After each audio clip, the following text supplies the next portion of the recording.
You found it. Your home for the best content on your favorite team, the Fighting Tigers of LSU.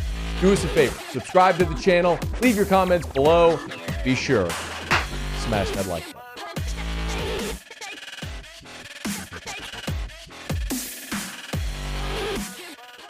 It seems very likely that the SEC is going to go to a 3-6 scheduling model. 3 permanent opponents, 6 rotating opponents, and those 6 would flip-flop every year. You'd play 6 one year, you'd play the remaining 6 the next year. That's 6 on, 6 off, just like that. And I think that's going to be the best methodology moving forward for the Southeastern Conference. It essentially serves 2 purposes. It maintains all of the rivalry games that these schools don't want to give up, but it also creates a more equitable schedule and allows everybody in the league to play everybody in a 2-year cycle.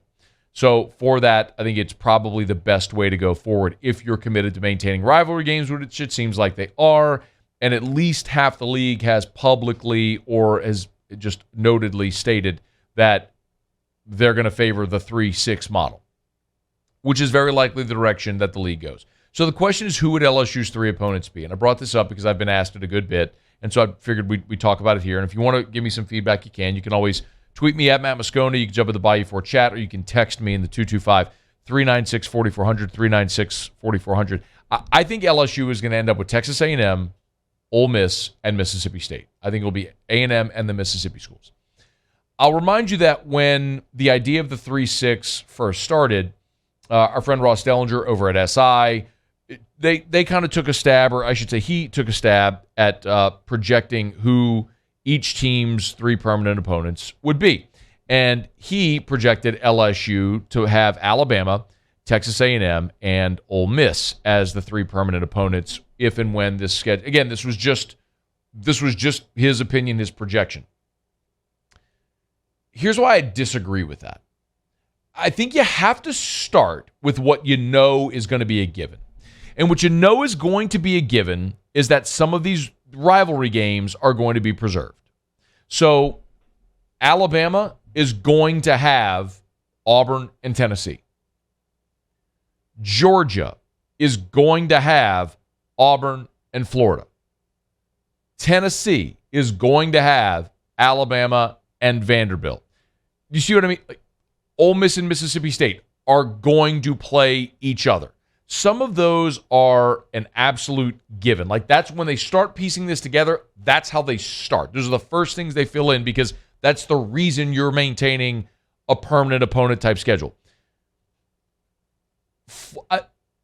I do not believe LSU will end up with Florida because Florida is going to have Georgia, and I believe also Tennessee.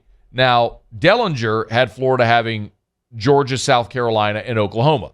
I think some of the new schools in are going to have each other, and then South Carolina, Arkansas, we can get to that in a minute.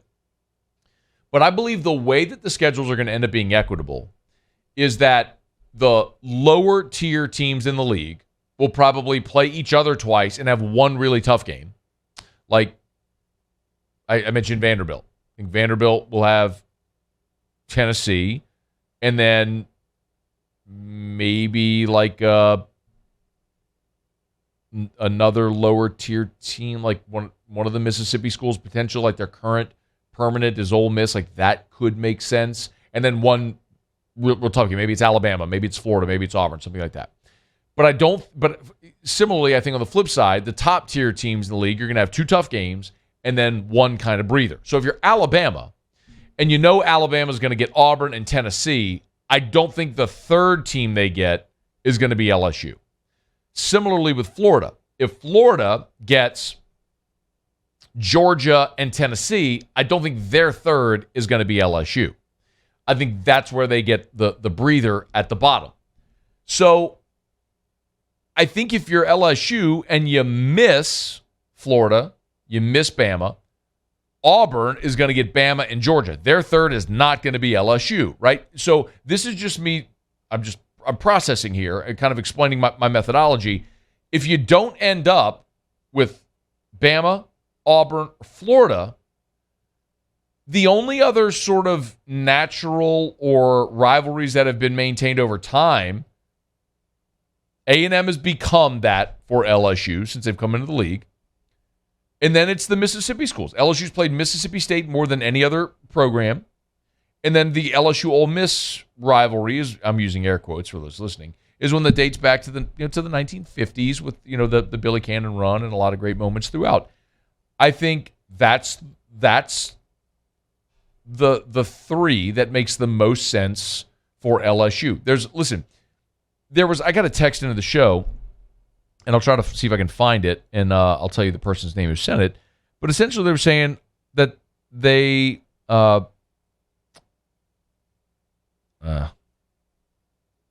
here it is. It's Jacob Veed, who said, Matt, I'm probably in the minority, but I think the LSU-Florida rivalry, I'd prefer that over the fake rivalry with Texas A&M. I agree. And I don't think he's in the minority. I think a lot of LSU fans love the Florida game. I mean, they hate Florida. That's a rivalry that has been built organically because of what's happened on the field.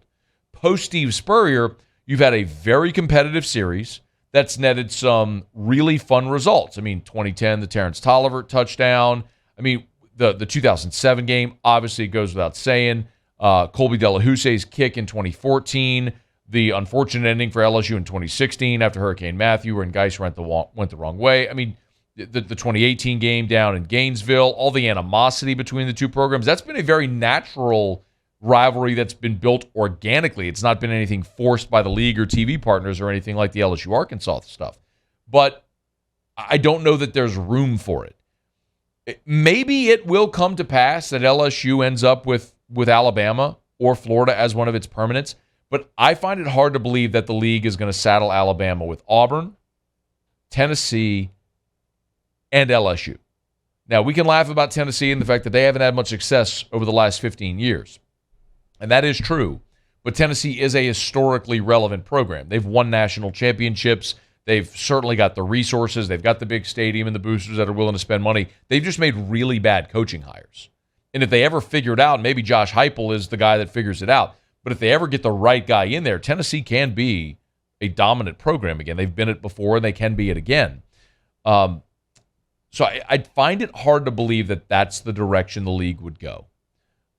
If it is, then that would be the league sticking it to Alabama with a schedule for the first time ever.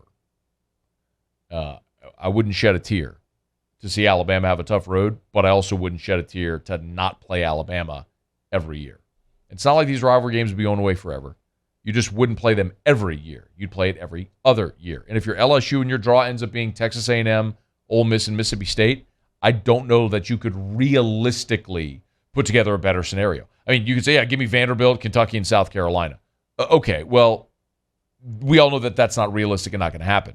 But if you end up with Texas A&M and the Mississippi schools, I don't know that LSU could hope for a better outcome than that if that's the way it transpires.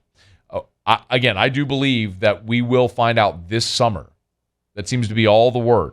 If it's before media days or just after, I do believe, like last year, we found out at media days that Texas and Oklahoma were coming into the conference. That's when that story broke, was during media days. Coincidentally, we had Greg's, like that news broke, that first story broke, we had Greg Sankey on the show like 15 minutes later. He'd been scheduled to come on. Sometimes the radio gods smile upon you. But I do believe we'll find out this summer at some point, because the league has got to make a decision on the format so that way they can start to piece together the schedule, how it's going to look, and let all the member institutions know because of the non-conference games they already have scheduled. So this is coming. This is going to continue to be a storyline, and that's the way I see it. I don't have inside information, but as I start to fill in the blanks of what seems logical, that's what seems the most logical for me. Hey, thanks so much for watching. Please leave your comments. I love to interact, and be sure to hit the red subscribe button below.